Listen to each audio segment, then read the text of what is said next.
안녕하세요. 조하나의 아일랜드에 오신 걸 환영합니다. 2026년 8월 6일과 7일 양일간 이어진 JTBC의 단독 보도가 있었죠.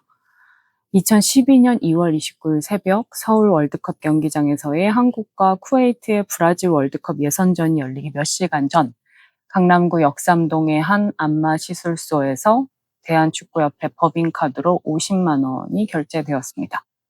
그날 휘슬을 불 심판 2명을 위한 결제였죠. 그리고 이 안마 비용에는 성매매 비용까지 포함되어 있었다고 해요. 당시 결제를 담당했던 직원이 직접 진술했죠. 이 경기 하나가 아니었습니다. 2011년 3월부터 이듬해 3월까지 월드컵과 올림픽 예선전과 평가전을 합쳐 7경기. 접대 대상만 외국인 심판의 감독관까지 포함해서 20명 안팎이었다고 해요. 브라질 월드컵 예선 쿠웨이트전, 런던 올림픽 예선 오만전과 카타르전이 여기에 포함됐습니다. 심판들의 국적은 일본, 아랍에미리트, 이란, 바레인, 우즈베키스탄이었어요. 그리고 접대를 받은 심판이 관장한 이 7경기에서 한국은 5승 2무, 단 한 번도 지지 않았습니다. 축구협회 직원들은 유흥주점과 안마시술소와 노래방을 오가며 법인카드를 긁었어요. 여기서 감독관은 협회 소속도 한국 소속도 아니었습니다. 개최국이 심판에게 부당한 영향을 미치지 못하도록 국제축구연맹과 아시아축구연맹이 파견하는 중립적 외국인 관계자였죠. 심판을 매수할 때는 그 감독관의 눈을 피해서 결제 시간을 자정 전후로 몰았다고 당시 그 심판 업무를 맡았던 간부가 JTBC에 밝혔어요. 그런데 카타르전 당일에는 감독관 본인이 접대 대상이었습니다. 경기가 한창이던 저녁 마사지업소에서 그를 위한 결제가 이루어졌죠. 공정성을 감시하라고 파견된 사람이 어떤 경기에서는 피해야 할 눈이었고 다른 경기에서는 직접 매수해야 할 대상이 된 거죠. 이건 2016년 문화체육관광부 감사에서 이미 다 드러났던 일이었습니다. 그런데 그 감사가 겨냥했던 건 애초에 성접대가 아니었어요. 그 협회 전현직 임원진들이 유흥주점과 안마업소, 노래방, 골프장 등에서 법인카드를 1,500차례 넘게 긁어서 약 2억 1,600만 원을 쓴 정황이 드러난 거죠. 그러니까 조직 전체의 방만한 예산 집행과 횡령이 감사의 본류였습니다. 외국인 심판 접대는 그 방대한 문서 더미 속에 파묻힌 항목 하나였을 뿐 따로 공개되지 않았어요. 당시에는 그 박근혜와 최순실 게이트가 온 나라의 시선을 다 빨아들이고 있었고 문체부는 정부의 비판적인 그 문화예술인들의 명단을 따로 만들어서 불이익을 준 블랙리스트 사태로 국민의 신뢰를 잃은 상태였죠. 당시 축구협회 감사 결과 중 성접대 자료를 왜 언론과 대중에 공개하지 않았냐는 질문에 문체부는 예민한 사안이라서 그랬다고 답했습니다. 그리고 결국 그때 축구협회의 이 성접대 사건은 당시 검찰이 증거 불충분으로 불기소 처리했어요. 법인카드 내역과 영수증, 관계자 진술까지 다 확보된 사안이었는데도 말이죠. 그렇다면 10년이 지난 지금 왜 이게 다시 수면 위로 올라왔을까요? 2026년 여름 대한축구협회는 이미 만신창이가 되었죠. 2016 북중미 월드컵 조별리그 탈락으로 여론이 등을 돌렸고 국가대표 감독 선임을 둘러싼 논란으로 경찰의 압수수색까지 받는 처지가 되었습니다. 최근에 국회 문화체육관광위원회가 감독 선임 파행과 예산 집행 불투명성을 캐묻는 축구협회 그 청문회를 열었고 그 과정에서 협회에 자료 제출을 요구했던 한 의원실이 10년 전에 그 감사 문건을 다시 꺼내든 거죠. 그리고 그 안에 묻혀있던 성접대 항목을 이번에 JTBC가 취재해 단독 보도한 거죠. 묻힌 진실을 다시 캐낸 건 정의감이 아니라 이 협회를 흔들 다른 카드를 찾던 정치와 여론의 타이밍이었습니다. 이렇게 진실이 드러나는 방식마저 우연에 가까웠다는 것, 이것도 이 이야기의 일부입니다. 이 축구협회는 이 일을 관행이라고 불렀어요.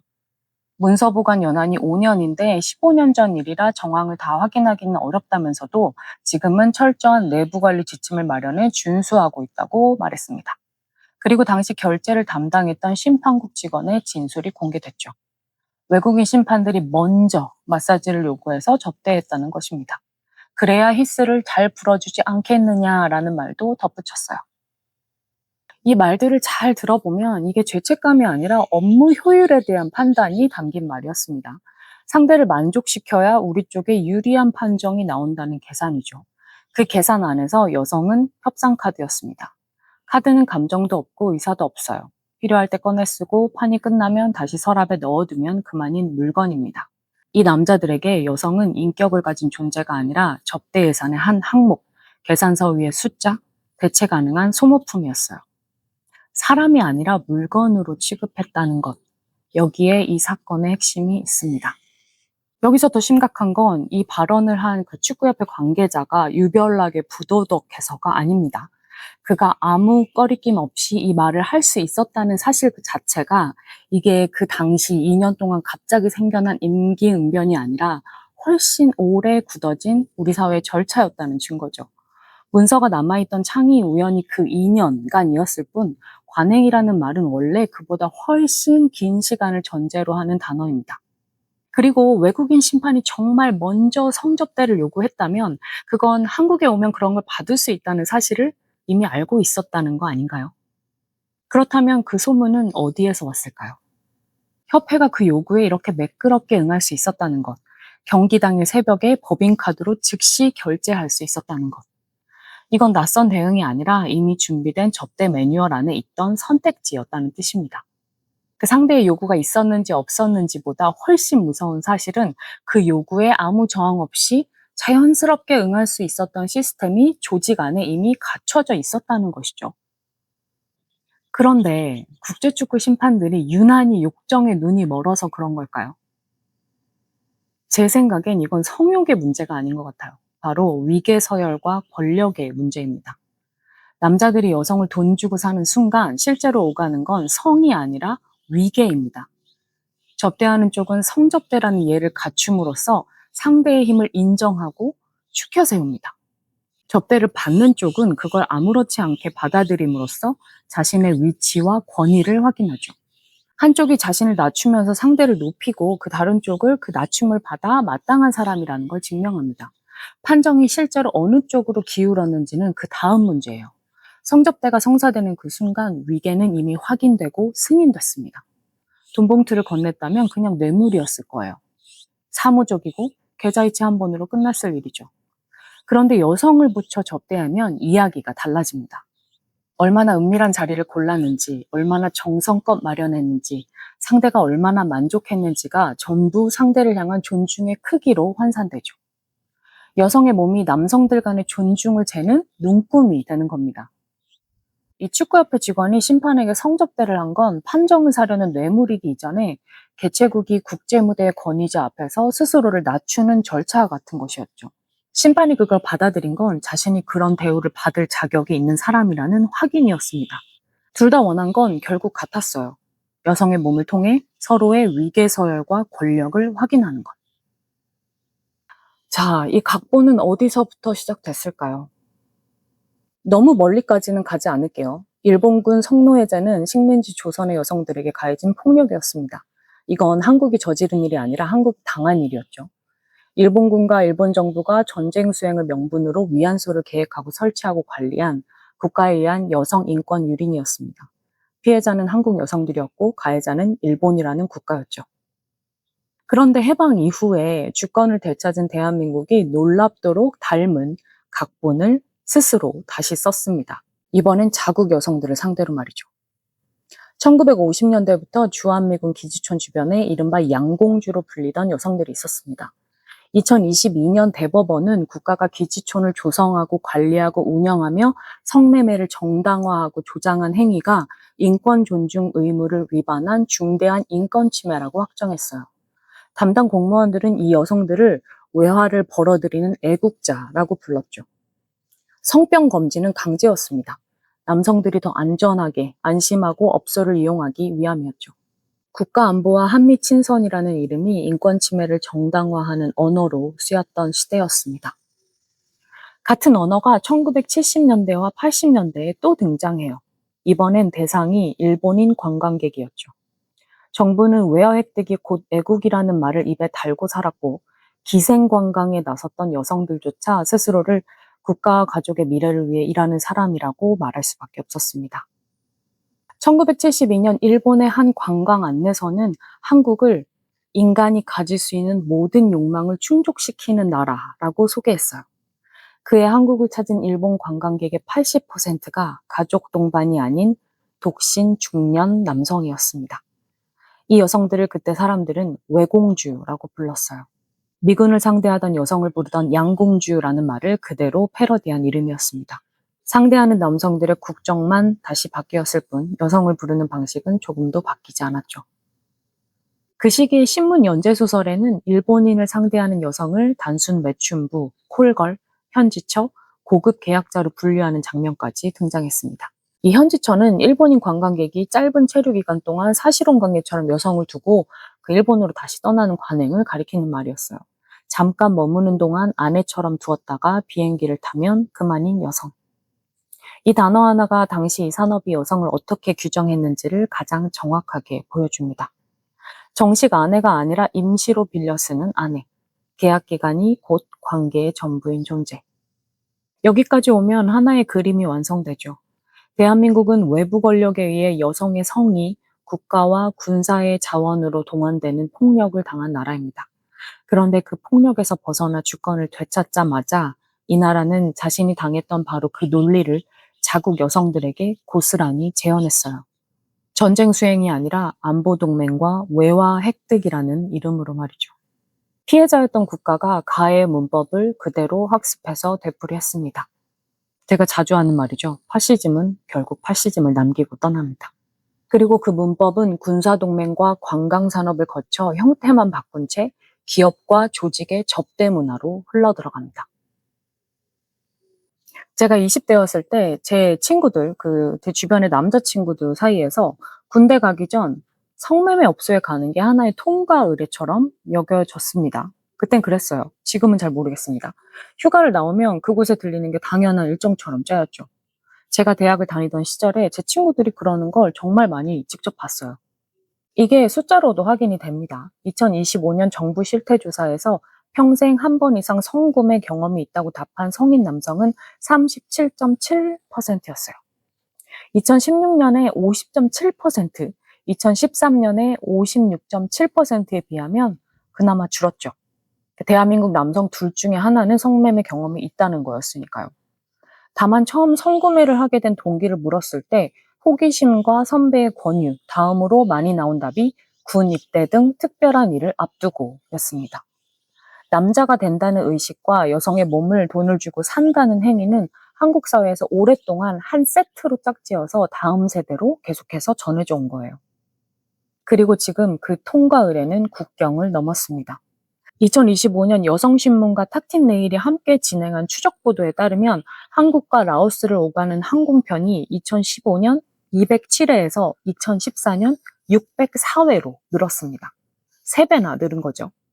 취재진이 확인한 라오스 수도 비엔티안의 그 한국계 성매매 업소만 최소 14곳, 2023년부터 운영된 한 성매매 후기 사이트의 조회수는 이미 3천만 회를 넘었다고 합니다.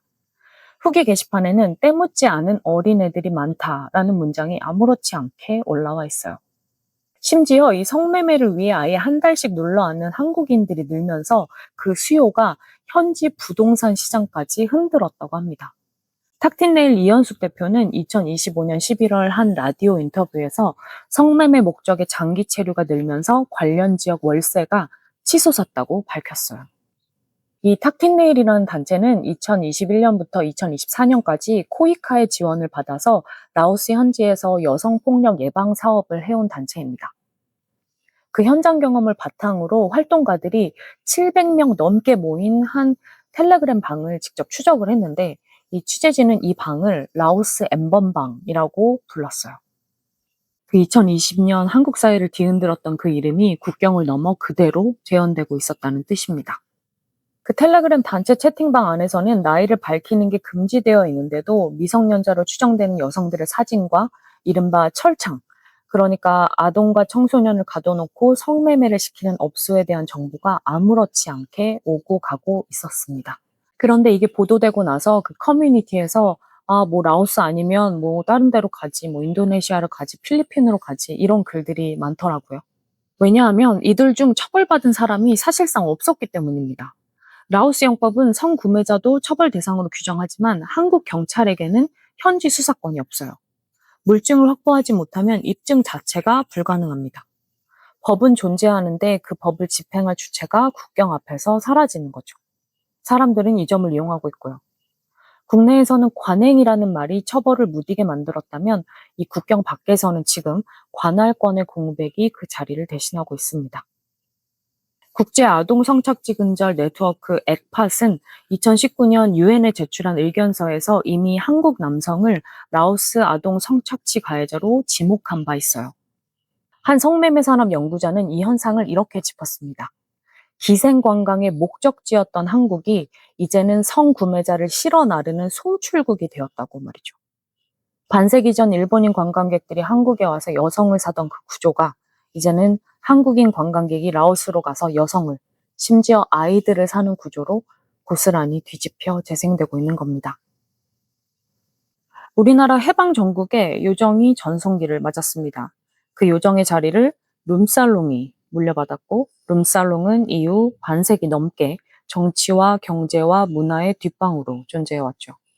언론학자 강준만은 한국을 음주공화국이자 접대공화국, 동시에 칸막이 공화국이라고 불렀어요.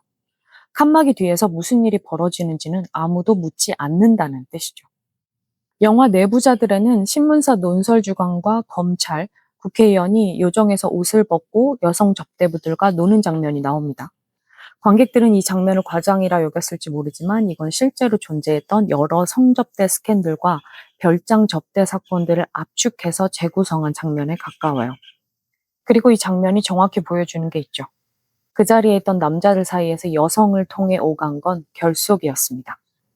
문학이론가 이브 코소프스키 세즈윅은 남성들 사이의 유대가 여성을 매개로 삼아 삼각형 구도로 성립한다고 말한 적이 있어요. 두 남성이 직접 관계를 맺는 게 아니라 한 여성을 함께 소비하는 행위를 통해 서로에게 묶인다는 것이죠. 룸살롱에서 여성을 양옆에 끼고 서로의 길티 플레저를 나누는 정서가 비즈니스와 부정부패와 비리로 그렇게 끈끈하게 이어지는 이유가 바로 이겁니다. 함께 죄를 지으면 배신이 불가능해집니다. 다들 같은 약점을 나눠 가졌으니 누구도 먼저 입을 열 수 없어요. 이건 우정이 아니라 상호 확증 파괴에 가까운 결속입니다. 그런데 이 삼각형은 그날 밤 룸살롱에서 우연히 만들어진 게 아니에요. 정치 철학자 캐롤 페이트만은 근대 사회계약이 남성들 사이의 공적 합의처럼 보이지만 그 이면에는 여성의 몸에 대한 남성들 간의 암묵적 접근권 합의가 원래부터 깔려 있었다고 짚었습니다. 세즈윅이 그 순간의 결속이 어떻게 작동하는지를 보여준다면 페이트만은 그 결속이 왜 그렇게 쉽게, 그렇게 자주 성립할 수 있었는지를 설명해 주죠. 애초에 공적 계약을 맺을 자격이 남성들에게만 주어졌던 세계였습니다. 그 세계에서 여성의 몸에 대한 접근권은 그 자격의 일부처럼 함께 딸려 있었죠. 룸살롱에서 여성을 매개로 결속을 만드는 남성들은 새로운 계약을 발명하는 게 아닙니다. 이미 세계 밑바닥에 깔려있던 오래된 계약 조항 하나를 그날 밤 다시 실행에 옮겼을 뿐이에요. 축구협회의 접대도 다르지 않습니다. 국제경기의 공정성이라는 공적 계약을 지키러 온 사람들이 그 계약의 이면에 원래부터 있던 사적 계약을 아무 위화감 없이 함께 이행했죠. 결속하는 건 남자들끼리고 여성은 그 결속을 성사시키는 매개물일 뿐입니다. 심판의 밤이 얼마나 만족스러웠는지가 다음날 경기에서 휘슬이 어느 쪽으로 불릴지를 결정했다는 것. 결국 이 세상을 마쿠에서 움직이는 건 여성들이네요. 물론 사르카즘입니다. 세상을 움직였다고 해도 그 여성들은 그 힘의 주체로 인정받지 못하죠. 이름도 남지 않고 보상도 없이 자신이 무엇을 움직였는지조차 알지 못한 채 소비되고 사라집니다. 세상을 움직인 게 아니라 세상이 그들의 몸을 몰래 가져다 쓴 것이죠. 이 삼각형의 결속이 정말 무서워지는 지점은 감시해야 할 사람들까지 그 안에 들어와 있을 때입니다. 김학의 전 법무부 차관 사건이 그랬죠. 강원도 원주별장에서 촬영된 영상이 분명히 있었고 경찰은 명확한 증거를 확보해 검찰에 넘겼지만 검찰은 증거 불충분으로 무혐의 처분했습니다. 훗날 대검찰청 과거사 진상조사단이 재조사에 들어가면서 당시 수사가 얼마나 부실했는지 드러났습니다. 그런데 결국 사건은 공소시효를 넘겼다는 이유로 면소로 끝났죠. 재판부는 검찰이 과거 수사 때 제대로 공소권을 행사하지 않아서 시효가 만료된 것이라며 검찰의 과거 수사를 이례적으로 질타했습니다. 김학의를 봐준 검찰은 그 시효가 다 지나갈 때까지 아무 일 없이 자리를 지켰고요. 버닝썬 사건에서는 경찰 조직 자체가 그 네트워크 안에 있었습니다. 승리와 정준영의 단체 채팅방에서 당시 현직 총경 윤규근이 경찰총장이라고 불렸죠. 실제 계급은 그보다 한참 낮았지만 경찰청장보다 힘이 세다는 뜻으로 붙은 별명이었습니다. 이 사건은 결국 승리와 정준영 개인의 범죄로 정리됐어요. 정준영은 집단 성폭행과 불법 촬영, 유포 혐의로 징역 5년을, 승리는 성매매 알선과 횡령 혐의로 징역 3년을 받았죠. 애초에 이 사건을 버닝썬 게이트로 만들었던 진짜 질문, 그러니까 경찰이 클럽 비리를 봐줬는가는 미궁에 빠졌습니다. 윤규근은 그 유착 의혹의 핵심 혐의에서 무혐의를 받았고요. 별개로 적발된 자본시장법 위반과 증거인멸 교사 혐의로 벌금형만 받았어요. 지금 계속 경찰로 근무하고 있고요. 단속해야 할 쪽과 단속받아야 할 쪽의 경계가 애초부터 없었던 겁니다. 이준석은 2013년 국민의힘 전신정당의 비상대책위원으로 있던 시절 대전에서 2차례 성접대를 받았다는 의혹을 받았습니다. 그 해로부터 8년이 지난 2021년 12월에야 이 의혹이 세상에 알려졌죠. 경찰은 실체가 있다고 판단했지만 검찰은 증거 불충분과 공소시효 경과를 이유로 불기소 처분했습니다. 그는 국민의힘 대표를 지냈고 지금은 개혁신당 의원이죠. 진실은 끝내 확정되지 않은 채 남아 있습니다. 지기현 부장판사는 더 무거운 자리에 있었죠. 12.3 내란 사건의 재판장으로 윤석열 전 대통령에게 무기징역을 선고한 바로 그 판사입니다. 2025년 5월 룸사롱 접대 의혹이 제기됐고 사진까지 공개됐습니다. 대법원 자체감사위원회는 그해 9월 징계 사유를 인정하기 어렵다고 결론을 냈죠. 하지만 고위공직자범죄수사처 공수처는 별도로 수사를 이어가서 압수수색을 거쳐 올해 5월에는 지 부장판사를 뇌물수수 혐의 피의자로 소환 조사했어요. 그 뒤로는 소식이 없네요. 이 사건들에서 반복되는 건 한 가지입니다. 접대를 받은 자를 수사해야 할 사람도 그 같은 술자리와 접대 문화 속에서 자라난 사람들이라는 거죠. 경찰은 증거를 덮거나 시효를 이유로 사건을 종결시켰고 검찰은 증거 불충분을 반복해서 선언했고 사법부는 그 지연을 뒤늦게 질타하는 것으로 자기 몫을 다했다고 여기는 것 같습니다. 정치권은 여야를 가리지 않고 같은 의혹에 이름을 올렸고 언론은 10년이 지나서야 그것도 다른 정치적 필요와 맞물려서야 그 문건을 다시 꺼냈습니다. 감시하고 기소하고 판결하고 감독하고 보도해야 할 자리에 있는 사람들이 전부 한 통속이었죠. 감시자가 이미 그 결속 안에 있으면 이 순환은 스스로 끊어지지 않습니다. 제가 강남에서 잡지를 하던 시절에 사무실을 새 건물로 옮긴 적이 있었어요. 그 옥상에 올라갔다가 뜬금없이 이렇게 바 같은 공간이 있더라고요. 나중에 선배한테 들어서 알게 됐죠. 그 신사동 일대의 주택들이 그렇게 개조되어서 권력자들에게 연예인을 그 성접대하는 용도로 쓰였다는 걸 말이죠. 그때가 한창 그 장자연 배우 사건이 세상을 흔들던 시기였습니다. 그 옥상바를 지금도 또렷이 기억하는 이유는 그게 유흥가라는 표지판이 붙은 곳이 아니었기 때문입니다. 그냥 출근길에 지나치던 평범한 사무실 건물이었고 아주 평범한 주택가였어요. 위장할 필요조차 없을 만큼 도시의 일상 속에 아주 매끄럽게 자연스럽게 스며들어 있었습니다. 사건은 뉴스로 한번 터졌다 가라앉지만 그 사건이 벌어질 수 있었던 그 공간이나 환경은 뉴스가 되지 않은 채 지금도 도시 곳곳에 계속 남아 있습니다. 제가 이번에 축구협회 그 성접대 사건을 접하고 자꾸 그 옥상을 떠올린 이유가 여기 있습니다. 이게 축구협회 직원 몇 명의 일탈이 아니잖아요.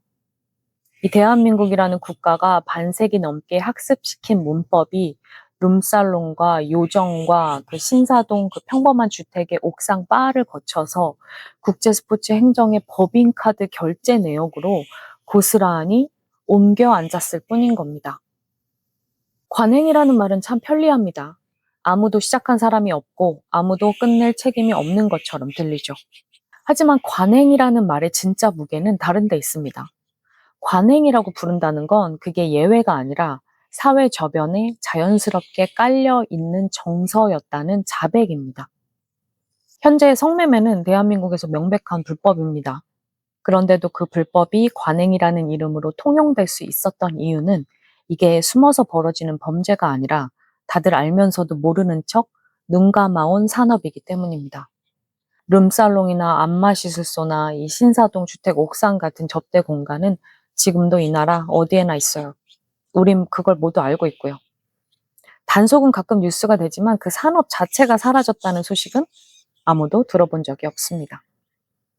관행이라는 말은 누군가 처음 쓴 각본이고 그 각본을 계속 따라 읽는 사람들이 있어야 유지됩니다. 그 자리에 직접 가본 사람, 가보지 않았어도 그런 자리가 있다는 걸 알면서 눈 감은 사람, 그리고 그런 산업이 이 나라 어디에나 있다는 사실을 알면서도 단 한 번도 이상하다고 생각해 본 적 없는 사람. 우리 대부분은 이 셋 중 하나에 속합니다.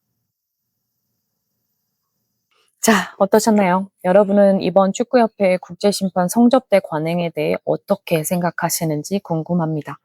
그리고 우리 사회에 오랫동안 뿌리내려온 성접대에 대한 관행, 문화, 정서를 바꾸기 위해 어떻게 하면 좋을지 대안이나 해결책도 생각해 보면 좋겠어요. 제 영상에 공감하신다면 좋아요와 구독으로 응원해 주시고 멤버십을 통해 제 채널을 후원해 주실 수도 있어요. 지금까지 조아나의 아일랜드였습니다. 이곳에서 당신은 안전합니다. 다음 시간까지 나만의 위도에 꼭 맞는 섬에서 편안히 머무르세요.